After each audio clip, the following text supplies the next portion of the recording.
Hello and welcome. You are listening to Education Through Music, the podcast.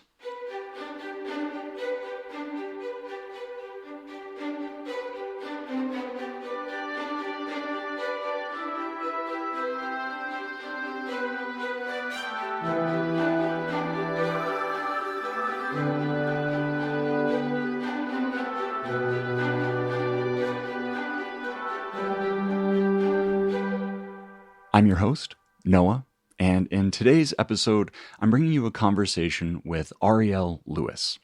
Arielle is the orchestra director and ukulele ensemble director, as well as a general music teacher at CS 55 in the South Bronx. Arielle and I work very closely together because she is a member of my cohort of teachers within ETM. The question we're considering today is, how can the music classroom be a place where students learn trust and care, in addition to musical concepts and practices? And that's a subject into which Arielle has particular insight. So let's get right into it. Arielle, what brought you to the field of music education? Well, my family is made up of all musicians, pretty much. All my brothers either play an instrument or sing. My father is a saxophone player. My grandfather used to play the steel pan, and he was more reggae, super Jamaican, but he used to play the steel pan, and he used to sing like literally with like the fake Jamaican hat and the fake dreads, like at events. That was like what he did. That was his thing. Okay. And so I pretty much knew I would do music forever. I did not plan on being an educator until I went to college, and I started tutoring there because I went for performance. I was like, I'm going to be the next Beyonce or like, Lauryn Hill or somebody. And no. So when I started tutoring, I was like, oh, wow, like I'm good at this. I'm personable. People were passing. And I think that's what I was like, oh my gosh, I want to see this every day, because I had people who were like, I don't know what I'm doing. I'm failing. And then I would tutor them and then they would start passing, and it felt so good. More so for selfish reasons, because I was like, look how good I am at this that I taught somebody else. So yeah. So after that, I was like, I want to change my major to music education to see what it was like. And I loved it. So here I am. I think that that's something that sometimes gets lost in discussions with and about music educators, because there is something that feels very personally, it feels good to be good at teaching. Right, it does. When you're sharing something with a student, it is for them, but it's also for you. Right. I think that that's a good thing to remember, because it's not all selfless. It's right. There's a lot of especially the self that goes like into it. The musician part of it, I feel like we're all kind of like just slightly vain, where we're like, yes, I am absolutely here for the children, but I am absolutely here to show off my skills to children every single day. And when I play that piano, I could be playing Fuzzy Wuzzy Was a Bear, and I'm playing it like I'm at the Met. Like they're Right. like just playing C chords, going from do to sol, playing like I'm trying to show off. And they love that too. Like, It's not like I'm doing it for me and they're just like, Miss Lewis, what are you doing? Please stop. They're like, yes, show us more. You're the best. And we both love it. Right. As far as they're concerned, this is the Met. It is the Met in here. My classroom is the Met every day from 8 to 2. Anybody who is an elementary school teacher in general is some kind of a performer. Right. So bringing that performance background into teaching music in particular, but really anything. You could be teaching math or literacy. You'd be putting on some sort of a performance. And I feel when I get excited, even if I'm singing just Fuzzy Wuzzy Was a Bear, if I get excited and they see me really performing this song that we all know is just a children's song, then maybe they'll get excited and perform that way for me too at the concerts. Right. So that's modeling. You're modeling the whole time. That's great. So you have been here at CS 55 for... Like, I feel like I just got here, but it's weird because when people say this is your 4th year, I'm just like, oh my gosh, how? I still feel like I just graduated college. But it's not until I realize, like, when the students and I have certain conversations that my first year we could have never had, or just the rapport that I have with students. My first year, it was like Like I was a dentist in the classroom pulling teeth, trying to get students to listen to me instead of music making. Where year 4, I'm like, oh my gosh, like I say be quiet and they actually listen to me. They're like, you have to listen to Miss Lewis. So there are certain things that definitely make me feel the years I've been here. But, as a whole, I still, when I say 4 years, I cannot believe that I've been here for that long.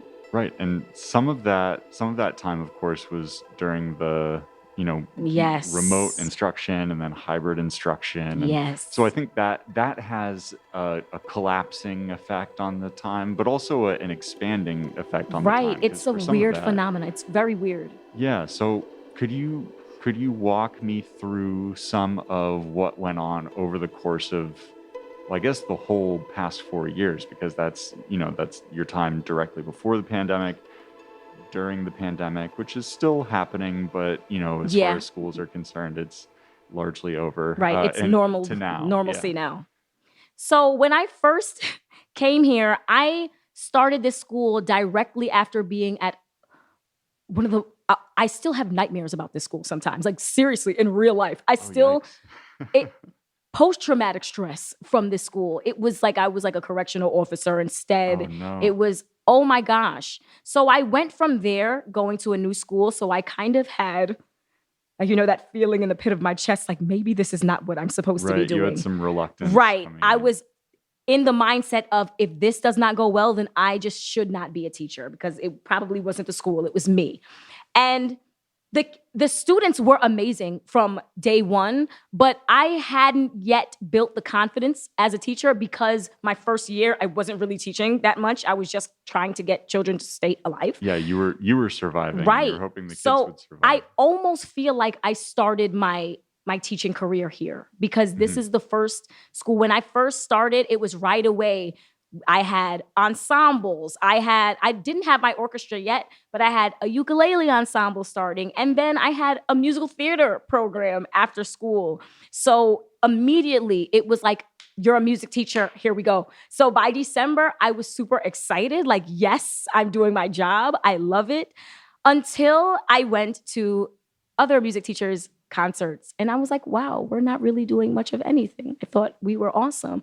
So Right. I feel like after that, once I got, okay, I have classroom management. I think they like me.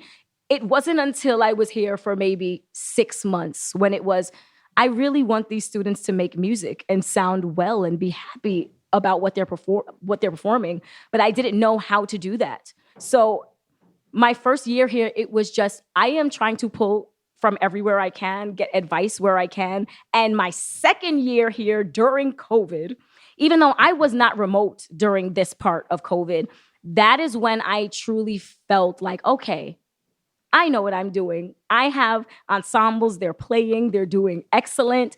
It's been interesting building a teaching repertoire and, teaching experience with COVID and all of that going on. But I am glad I had this school and the students, with me. Because, in that other school, I don't know if we would have had that. But yeah, since then, from feeling like I wasn't really doing much of anything to now we have a string orchestra, we have ukulele ensemble, we're trying to start a guitar program, we still have musical theater coming up. So just to see what I've expanded in that little bit of time, even though it feels a little bit of time, it's nice to see.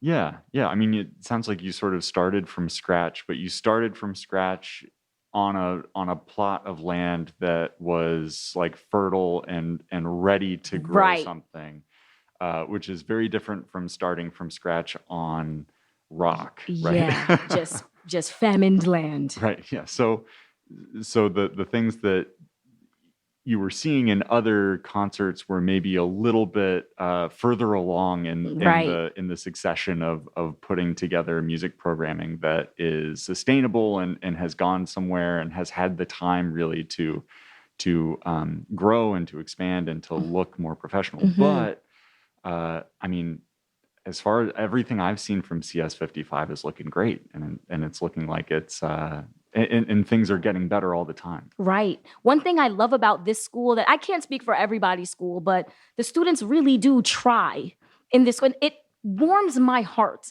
when I see that they're struggling with something. And, some students, which I get, because I was kind of like that as a kid, like, oh, I'm not good at this.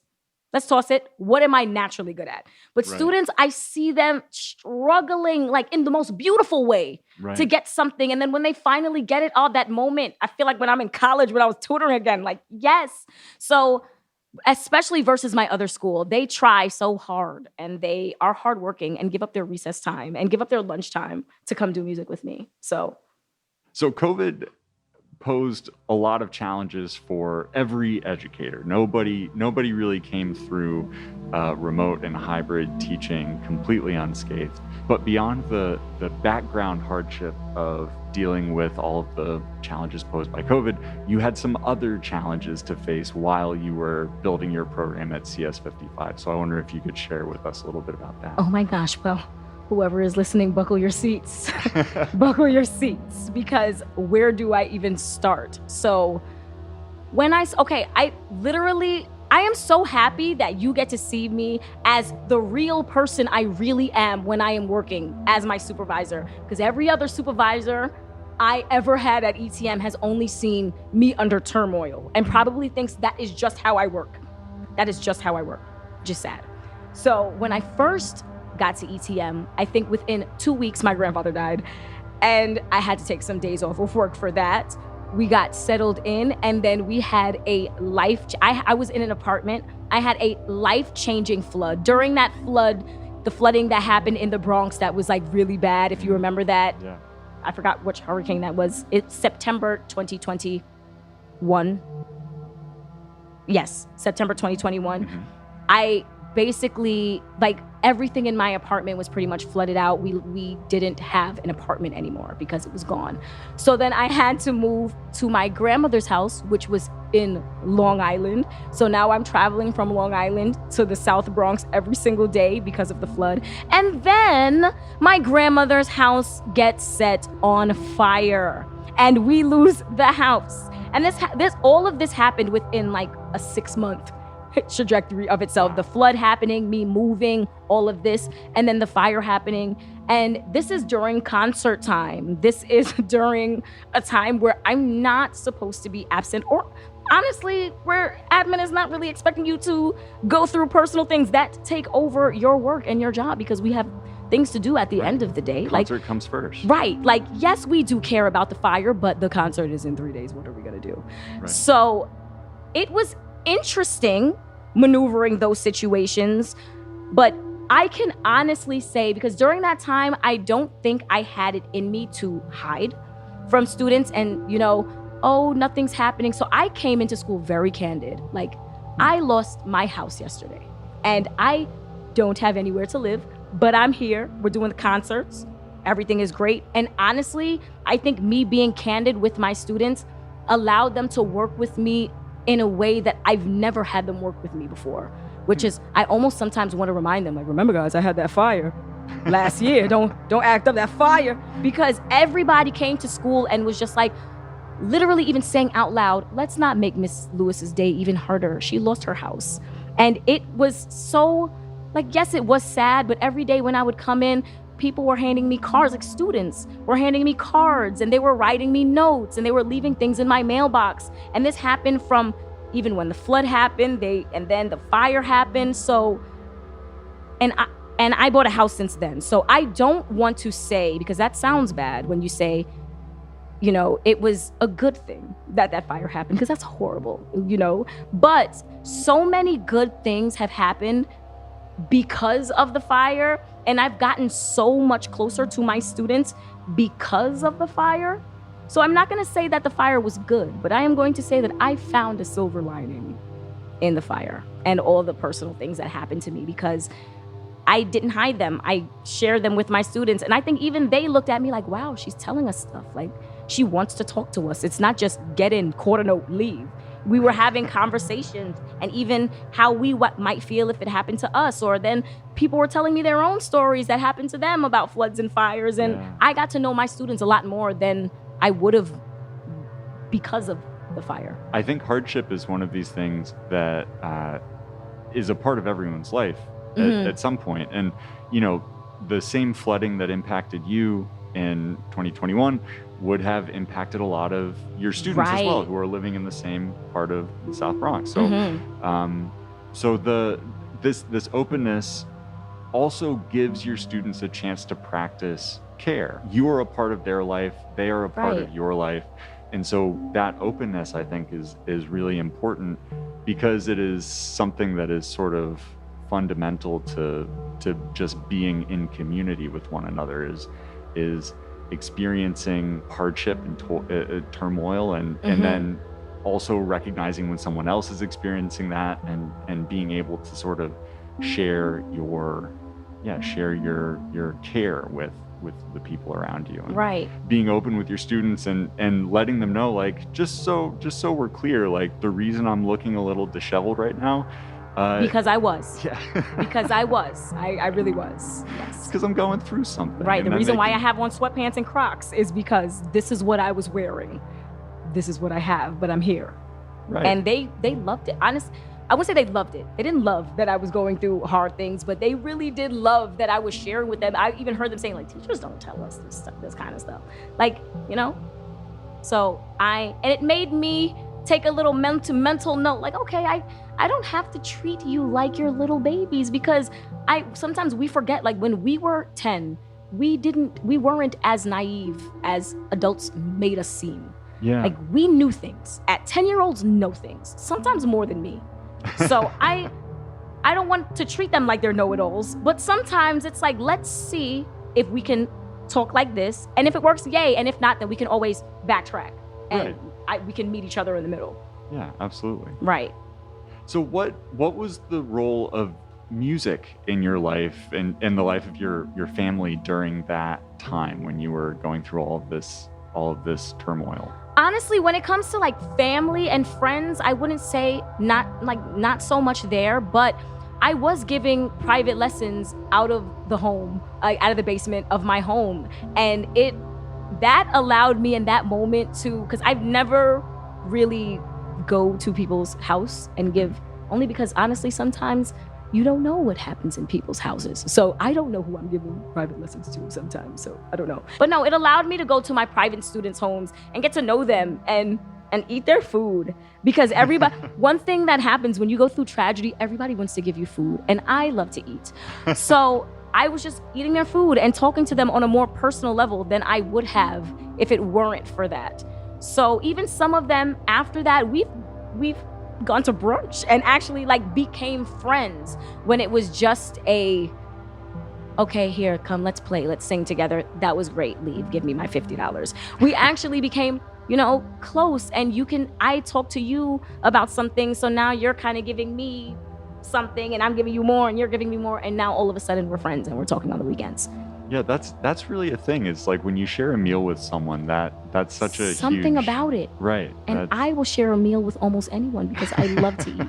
So, right, I almost felt bad. Like, wow, I didn't realize how interesting all of you were. Right. And I've been teaching some of them for 2 years. It's like we have fun, but it's never not about the music.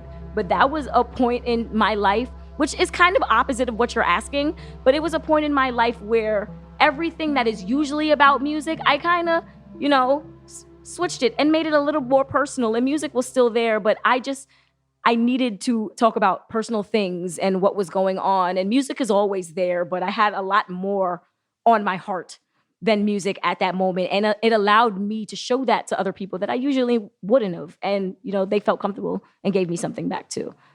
Well, speaking of sharing meals, I recently got to join your CS55 ukulele choir at YouTube headquarters in Chelsea, and we had a nice little pizza lunch after a performance, but I don't want to give everything away. Tell us a little bit about that event, that experience. Well, if I'm starting leading up to the experience, it was nerve-wracking and stress-inducing. I wouldn't say in a horrible way, but some things can be good and stress-inducing at the same time. Yeah. But our ukulele ensemble was formed a month before we had a big performance at YouTube. And right, so the performance was last week sometime, right? Yes. So like early December. and your ukulele group formed. I remember it was like November 1st. 1st. Yeah. And everybody wasn't at that November 1st rehearsal. Right. Just the true believers were there for the first one, and then you had some other folks trickle in later. Oh my goodness. So honestly, I can't. From that day to the day of the YouTube performance is such a blur, and like a beautiful blur, but it's a blur. It's just a big bang blur. Yeah. And one thing I can say, and I know I've said it like 5 times already, but the way my students stuck by me during that time was unbelievable. I wish I had $1 million so that I could give them the best gift that they ever had in their life. I'd buy them all a puppy, because it was, I almost asked them to do something impossible where they didn't know how to play this instrument at all. We have like 2 classes a week, and it was, we're going to play 3 songs for YouTube, and we're going to play them like we know them, and like we've been playing them since last year. And none of them ever went, Miss Lewis, this is crazy. We cannot do this. What do you mean? Another note, another song? One of the songs I taught them like 20 minutes before a dress rehearsal. And they were just like, none of them ever said, Miss Lewis, no. They were like, all right. Even sometimes I see the look on their faces, like they're like, what is she bringing us to? But they would always go.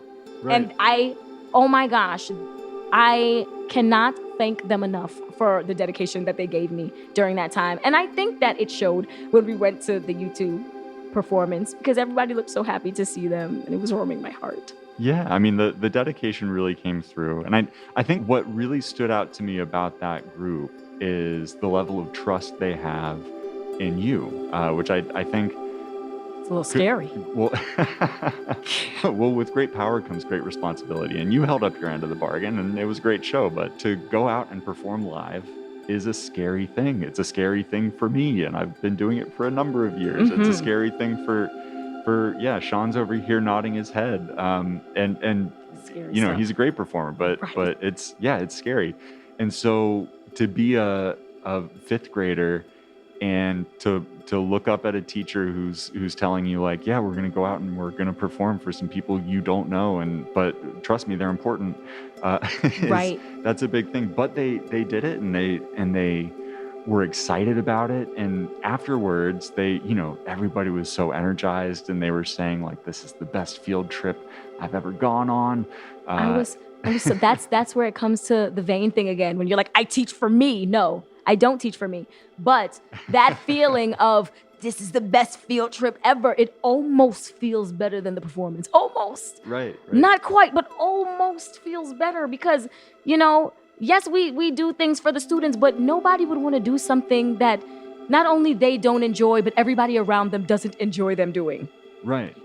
It wouldn't make me feel like a good teacher if everybody was like, oh, music again. Right. It would be very difficult to feel like you could fully pour yourself into something if it weren't for the fact that that at some point in the process, after all of the hard work, and right before during that sort of like celebratory phase of like, oh, this concert's about to wrap up and everything's gone great and people are loving it, that's going to be this like highest possible apex kind of like culminating moment. Yeah. I think otherwise it would be very difficult to do this kind of work, because it is a lot of work. Right.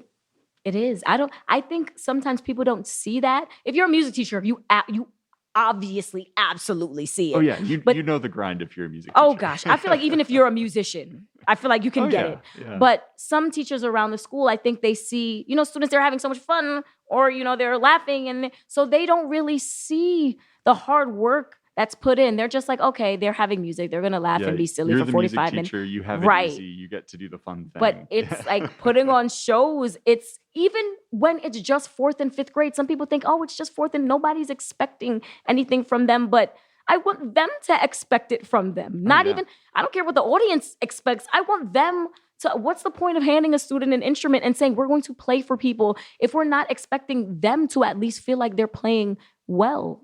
You know what I mean? So it would be great to just hand them an instrument and go on stage and do anything. You know what I mean?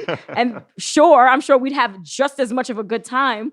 But it makes them feel good when they're like, oh my gosh, Miss Lewis, I could not play that note 2 weeks ago, and look at me playing it like I've been playing it all my life now. And that's why, right? That's why we do it. It's hard work getting a student there. Just like a student who doesn't know 2 + 2 yesterday and now he knows it today. I'm sure that's not easy. That transgression of the boundary between not musician and musician, or that bringing out of these innate qualities in children that wouldn't necessarily be a part of their day-to-day existence, and providing these opportunities for heightened experiences is, that's just it's a lot to do, but it ends up being this very special thing that you get to share with. It makes all the claps that I do in class worth it.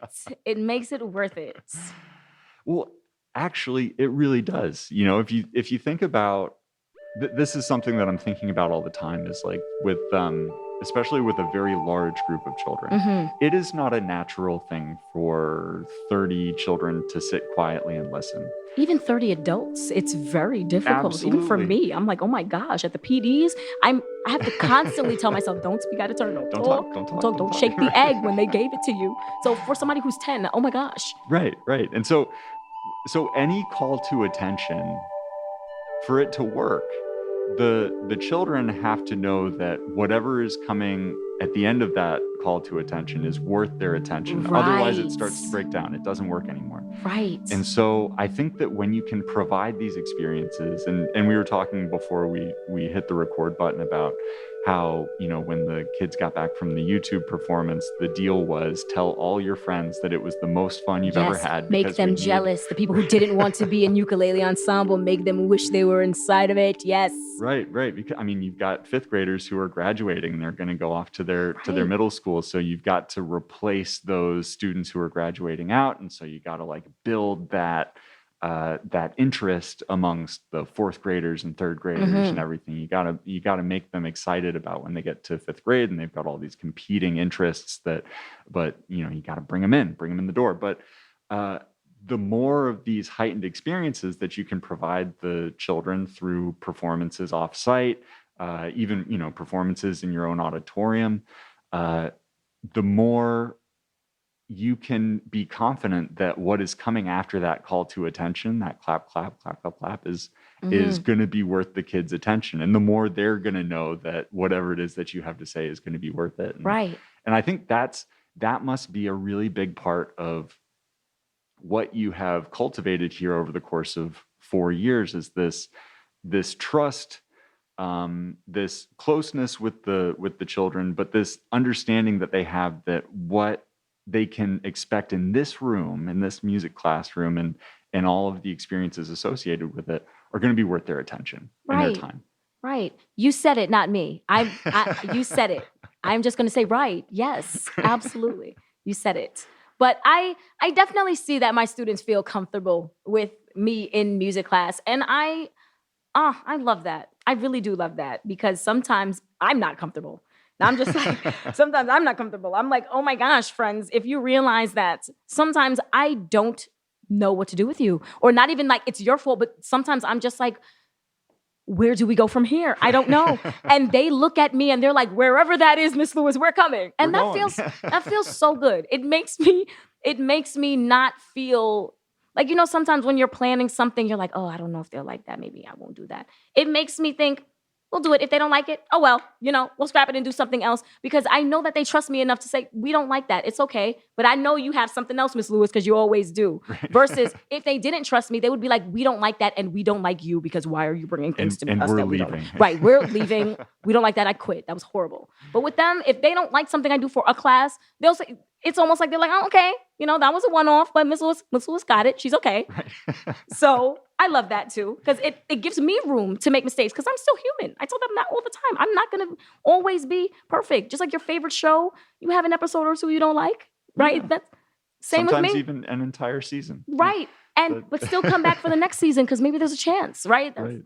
Well, that's really one of those things where it's a sort of sympathetic audience, which you get to see sometimes. Like you go to a performance and someone is like having a rough time with their page turner, or the string goes out of tune. They're like, oh, sorry, everybody, got a tune real quick. The audience isn't going to groan and say like, oh, get off the stage. They'll be like, you got this. Yeah, they'll clap. They'll say, you got this. And that is a really nice thing. If you're in that position, because we've all been there at some point where like the show is just not going the way it's supposed to be going.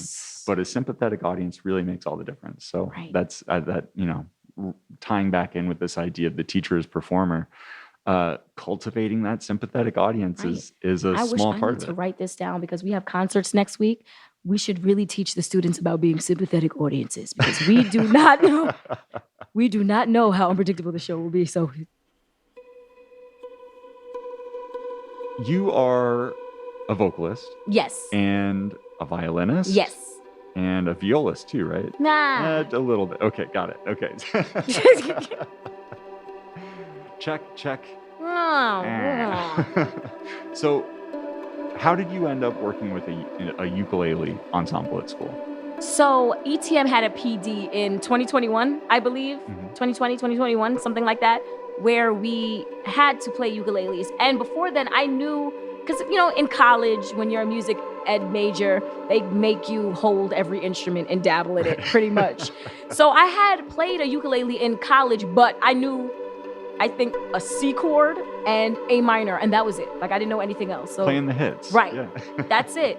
So it wasn't until we were playing, I forgot what song it was, but it was one of those ukulele play-alongs on YouTube, and they had it in the PD, and as it was going, she was just shouting out the chords, and like, the fingerings were right there, and I was playing along to the song, and I didn't even know how to play the instrument.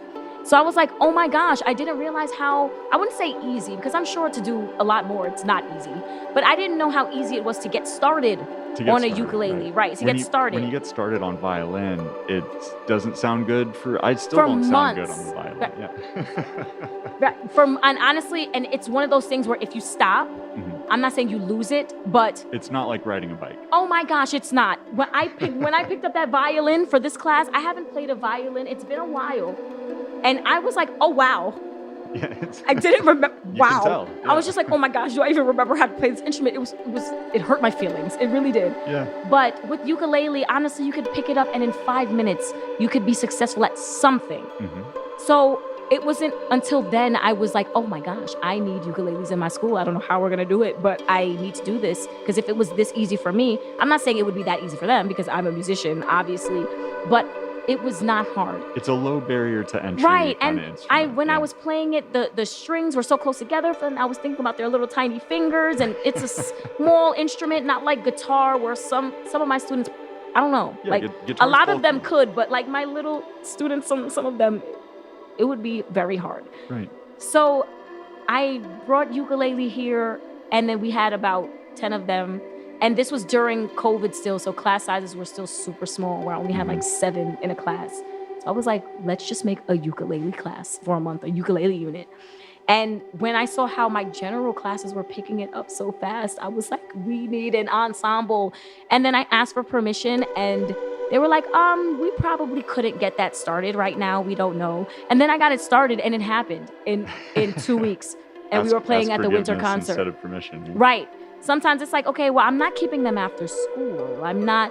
So it was just like, taking them from lunch and stuff. I was like, I don't really need permission to do that.